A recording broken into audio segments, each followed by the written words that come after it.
Hi, Aldo. Hello, very happy to see you. Please take the floor. It is not going to be an interview. Don't worry, I'm not going to speak Serbian anymore to you. So this is not going to be an interview. The whole idea is to learn from your experience.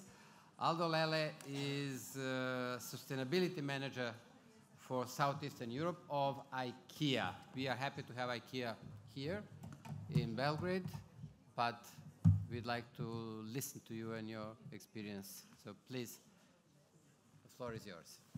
Thank you so much. Good morning, everyone. Dobro jutro. Sorry to take this session in English. Today I am actually really happy that we have touched the topic of energy because it's one of the biggest, I would say, problematic areas that we will continue to have around the world. And also I'm very happy that someone has made the question in regards to what can the countries that are not actually giving the needed financial support today to make the change can do.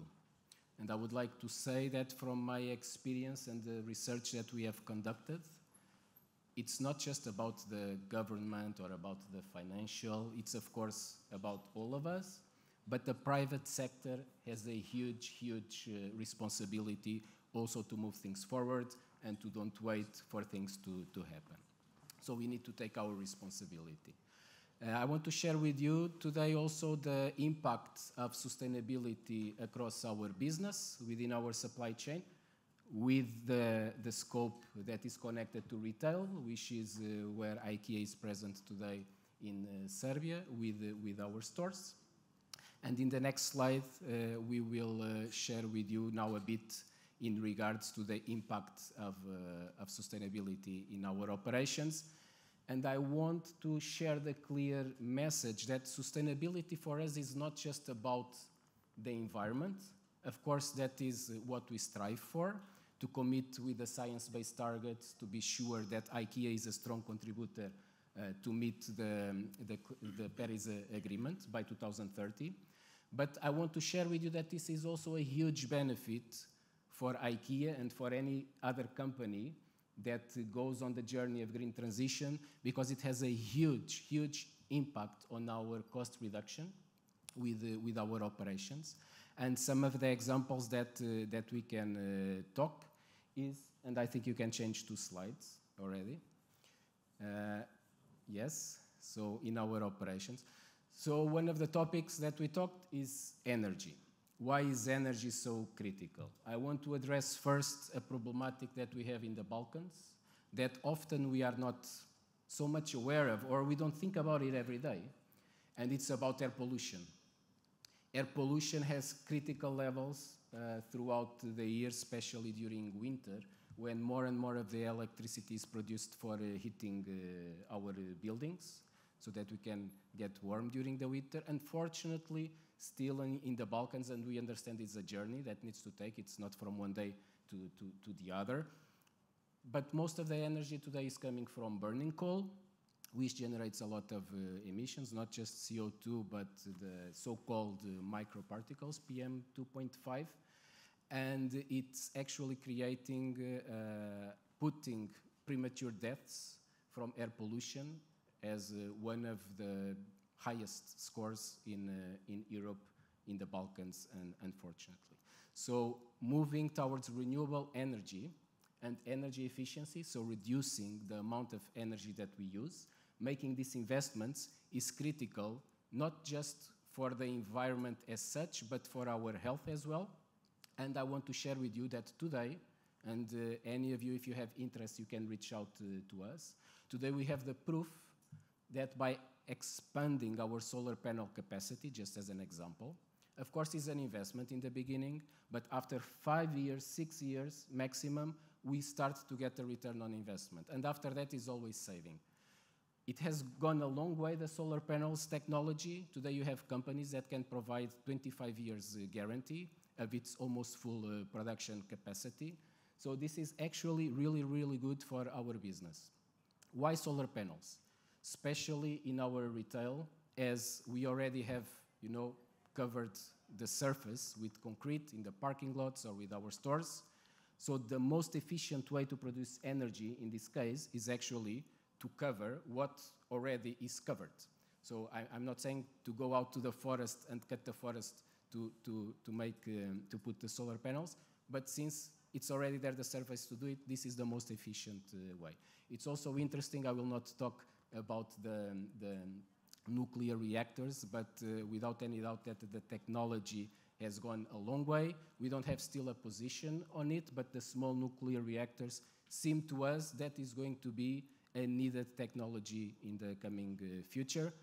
I don't know if you are all aware, but the needs for AI, especially the data centers that need to have an unbelievable amount of electricity or other sources of energy to work on, we are just starting the journey on AI.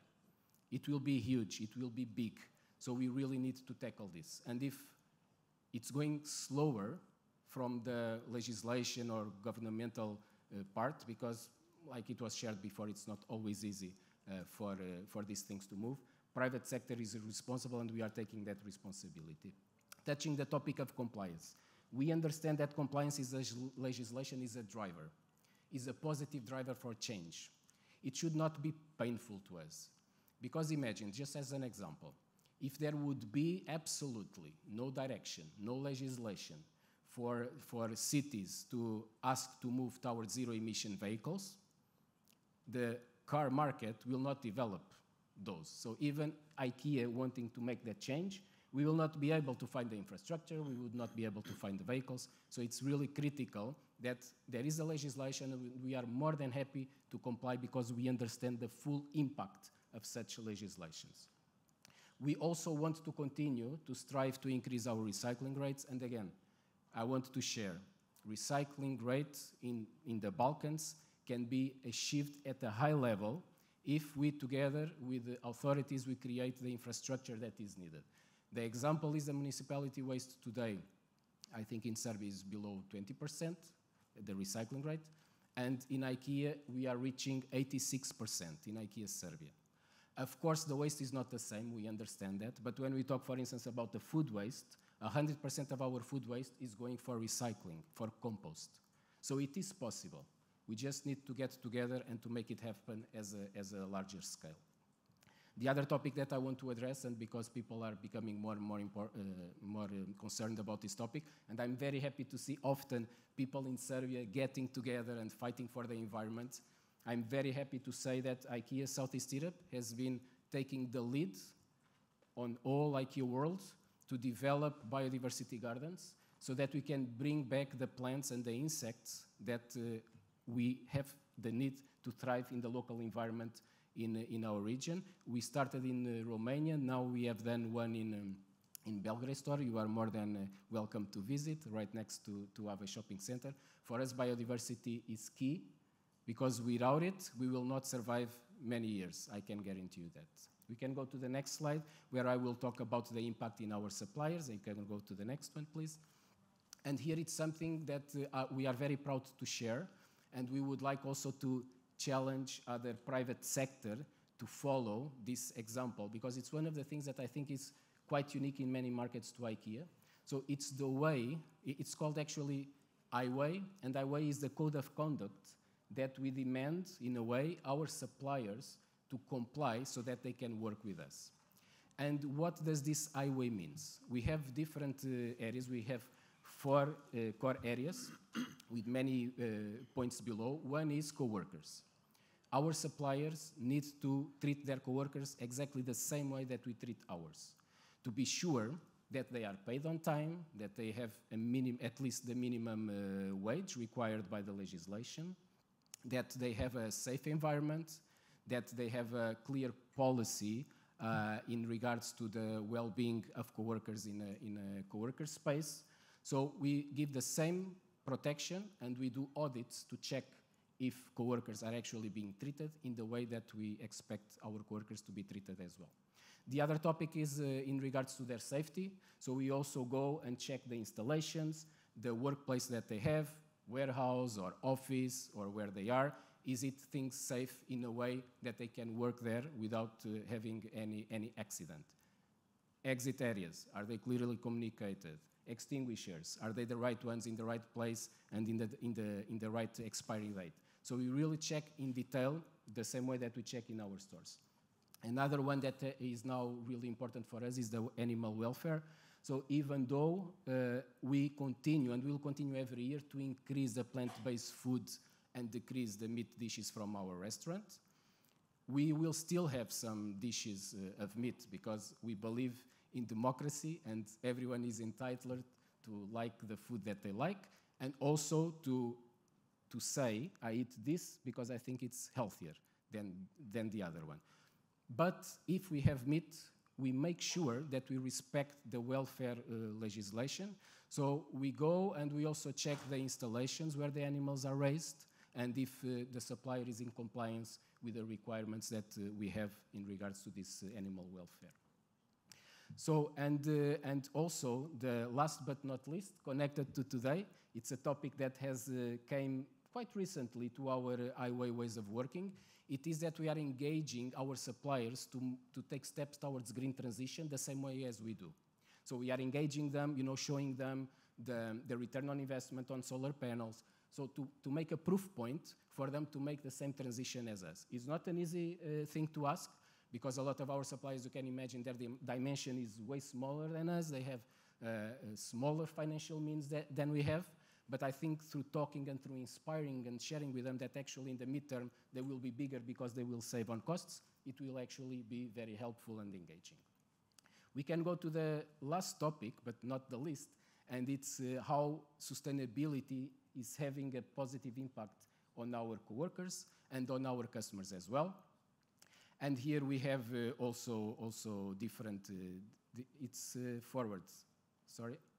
Here we have different streams. So one of the things that we saw from our research is that people tell us we would like to do more for the environment and for vulnerable communities, but we don't know how. Mm-hmm. So we have created what is called a Sustainability Academy, and within it we have both physical and online trainings for our coworkers and for our customers, for them to understand the challenges that we have today, that also they can make a positive change. Like for instance, like we talked, the air pollution on the environment, explaining to them, this is an issue that is affecting our health. What can we do together in order to mitigate the air pollution so that also our children can have a better future? We have also the part of engaging. We have, you see here in the picture is one workshop that we just recently have, where we combine circularity with social support. Basically, we invite customers to care and repair old furniture. And once it looks as good as new, we actually donate it to people that are from vulnerable groups. So we teach them how to also at home avoid to throw things and buying new, so they can actually prolong the life of their goods. And talking about prolonging the life of the goods, we also offer today, and we will continue to do more, circular services. The most well-known, or at least I hope that some of you are already aware, is called buyback. So if people have old furniture at home and they want to dispose it, usually we know from research the first place is if they cannot give it to a friend, it goes next to the trash bin in the street. True. So we want to tell them, you can bring to us and we give you up to 50% of the price that you initially paid, if it's an IKEA product. So we give them back from 30 to 50% of the money they paid, so that they can, avoid, and then we get that furniture that they have, we take care of it again, and we put it on sale back in our store for people that have lower income. If they want to save some money, they can actually buy a good condition second-hand furniture. And then our range has... It goes only for IKEA products or any other furniture? Currently for IKEA products, okay. Yes. We have had that discussion. It's a very good question. I'm a customer. Yes, it makes all sense. But we are every year we are trying to expand. Okay. And hopefully in the future we can reach out more of the many outside also of IKEA as well. And then the last point, but not the least, is the range that IKEA is offering. We will continue to have in the market more and more what we call sustainable range. We talked about energy. How can we contribute also to reduce energy? So if electricity today is coming mostly from burning coal, we can actually do something. How? Use less energy at home. This is just an example. Or while things are actually happening, because it takes time, we also created a large range of air purifiers, so that at least our children, when they are at home with us in the most critical part of the year, which is the winter, where air pollution is tougher, then our children at home can breathe better air. We have multiple of this range, and we will continue to grow. We hope that by 2030, a large part, majority part of our range is actually coming from more sustainable solutions. One of the examples, talking about resources, is that we will increase significantly also the products made from recycled materials, as it is critical also for us to reduce the amount of natural resources that we extract from nature. And these are the three areas that sustainability is influencing in retail. There is a huge and vast value chain that goes beyond the retail, but I'm not a specialist to talk about it, and we don't have much time, but I hope that, that now you know a bit more about us. Thank you very much. I'm sorry that we were late with the beginning of this presentation. Unless there is an immediate reaction and somebody really wants to ask a question, there's someone there. Please do, but please.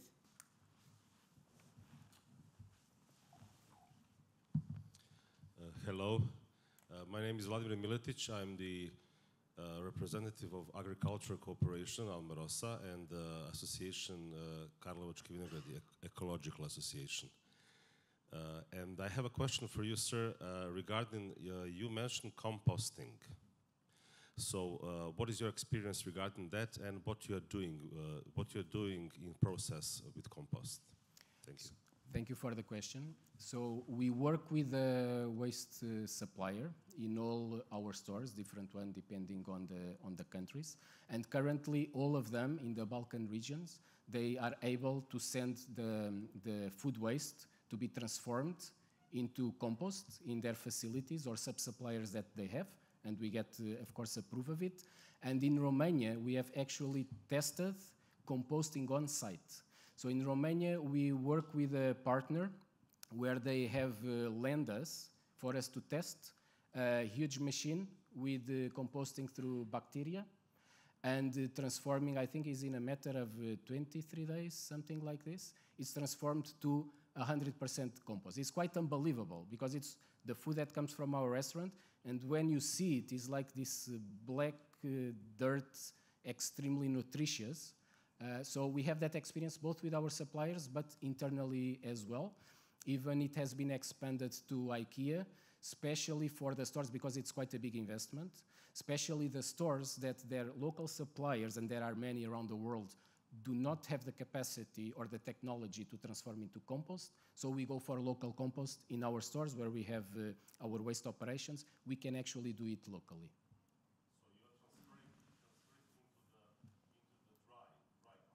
Yes, correct. There are some markets that can do it also into biodiesel with the food, with the oil, sorry, not with the food, with the oils that we have from the kitchen. So we have both from the food and from the oils as well, these two technologies.